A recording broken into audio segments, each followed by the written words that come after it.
You know, you go shopping. I've done this my entire life. I've spoken to over 500,000 people.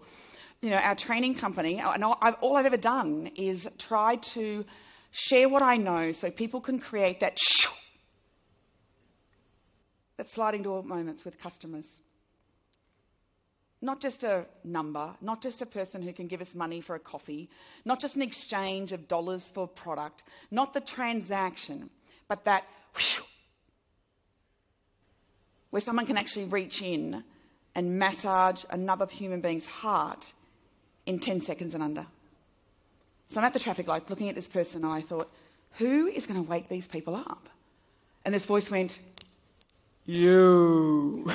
Now, it wasn't me per se, it was you and what you do. And in that instant, I got it. My whole body tingled. And this is like 20-something years later when I started doing retail training. And it clicked. I went, oh my gosh, of all the industries out there where we get the chance to actually stand in front of another human being, which industries get the chance to potentially transform another life? Which industry? Us. And people go, oh, we're just selling coffee. But no, we're not. Yeah, we're sliding doors moment.